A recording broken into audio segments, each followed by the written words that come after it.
Hi everyone, it's Maura from Trifecta and a Little Bit Extra, and it's Derby Week. This is the most exciting week all year for me. I love everything about Derby Week. I like watching the workouts in the morning, I like seeing the draw, and I especially love doing all the analytics on these horses.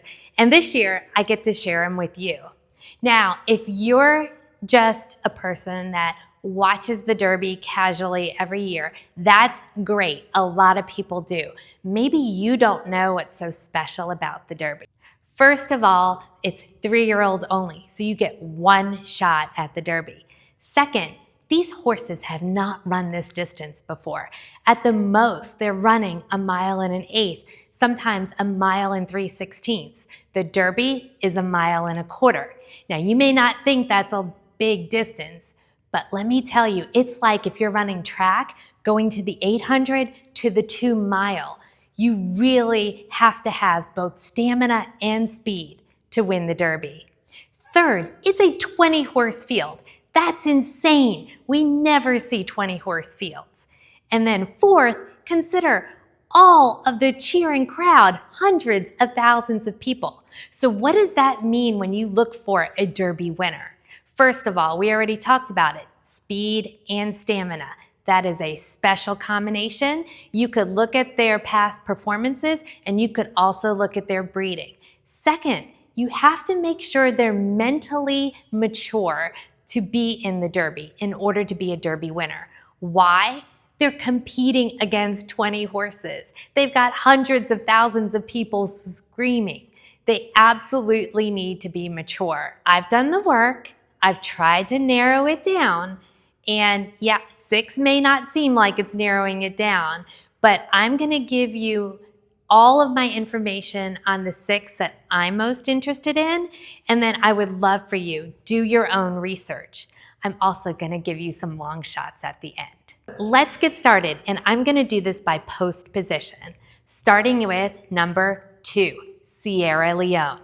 Now, if you have seen this horse, you know how special he is. Sierra Leone was a $2.3 million purchase. You don't purchase a horse for $2.3 million and not expect to win one of these classic races. He's trained by Chad Brown and he's ridden by Tyler Gaffalione. Now, Chad Brown has been in the Derby before, so he has the experience. Hasn't won, but he's been knocking on the door. Tyler Gaffalione, he is a leading rider at Churchill Downs. So we know that this combination can get into the winner's circle. Sierra Leone has had 4 starts. He's only lost 1, and that was on a wet track. After that race, they put the blinkers on, and he remained focused and won all the races after that, including the Bluegrass, which was a very deep field. Sierra Leone is a closer. So what does that mean for post position 2? Normally with the Derby, you don't want all the way on the inside and you don't want all the way on the outside. Sierra Leone didn't draw very well. All we can hope is, as a closer, he could tuck back, maybe get the shortest distance around the track near the rail, come out, get a clean trip, go to the front, and chase them all down. Does he have the ability to do that? Absolutely. Go back and watch his other races. However, I said something that's so important. He has to have a clean trip. Who gets a clean trip in the Derby? We know the chaos coming down the stretch. We can only hope that Tyler Gaffalione will ride him very cleanly and get him into the winner's circle. On to our next horse, the 4-horse, Catching Freedom.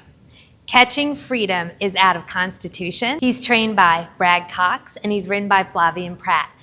I had the very special honor of interviewing his owners, Jason and Tiffany Luch. And if you haven't gone out to YouTube and watched that interview yet, what are you waiting for?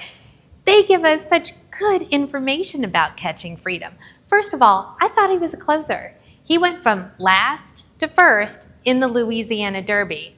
But Jason tells us, oh no, that's really not his running style, and he expects him to be more mid-pack in the Derby, which means he's got a really good shot at making it to the winner's circle.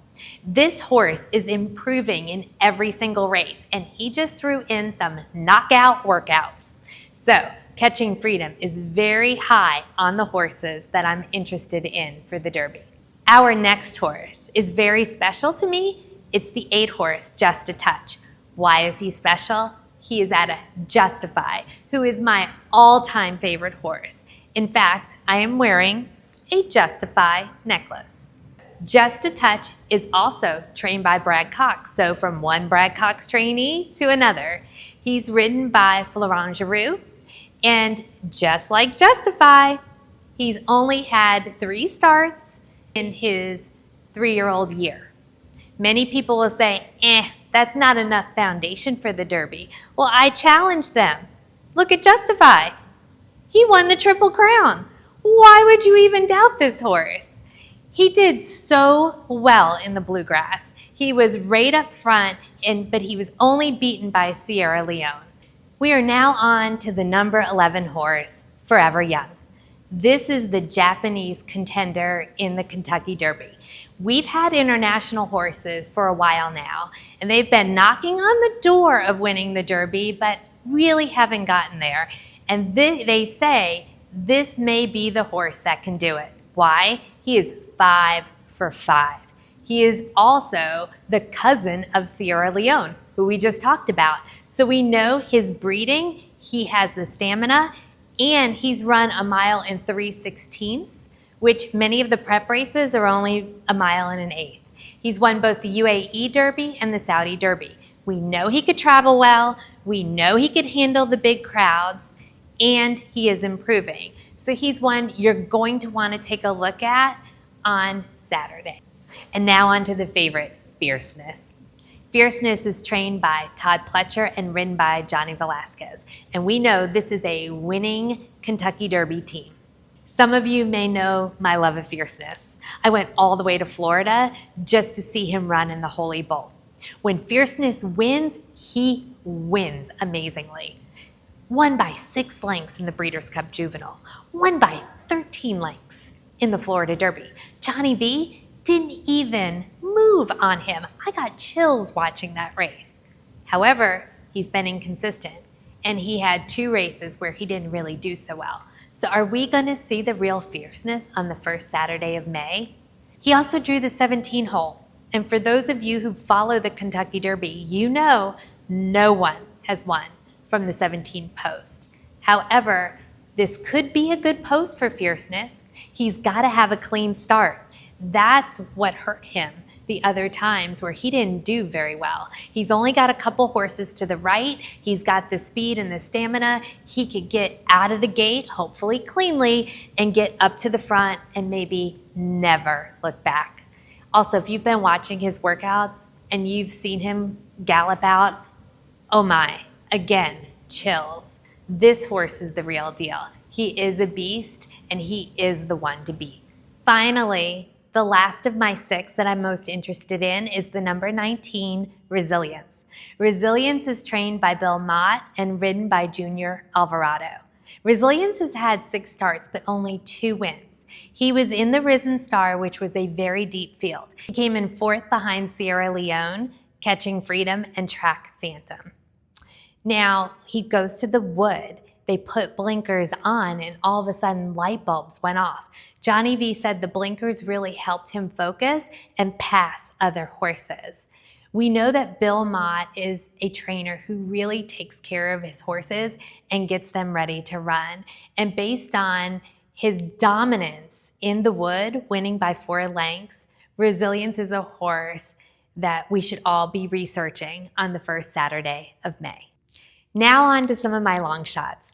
The first one I'm going to highlight is Dornick coming out of the number 1 hole. That is the worst draw in the Kentucky Derby. Nobody wants that. But Dornick does have the speed to get out of the gate quick. He has to because he hates kickback. The other thing I want to highlight about him, he is a full brother to Mage, last year's Kentucky Derby winner. So we know that he could go the distance. Finally, the last horse I want to highlight is the number 15 Domestic Product. Anybody who follows horse racing will tell you if Chad Brown has a favorite and he has 1 more horse or 2 more horses in the field or however many horses in the field and you leave them out, that is to your own peril. Domestic product is at a practical joke, and his damn sire is Painter. And I will tell you, I have loved Painter forever. Painter, if you could just research Painter's story, you would just be endeared to Painter and love all of the horses that have a lineage out of Painter. Now, Chad Brown's been saying, you're talking about Sierra Leone. Why are you not talking about my other horse? And I agree with him. We should be talking about domestic product. That's my highlights for the Kentucky Derby. Have fun, everybody. Go to a Derby party. Go to the Derby. Drink mint juleps. Wear big hats. Dress up. But most of all, sashay away with your money. If you like my channel, please hit subscribe or find me at trifectaandextra.com. Cheers to all of you, and may the 4th be with you.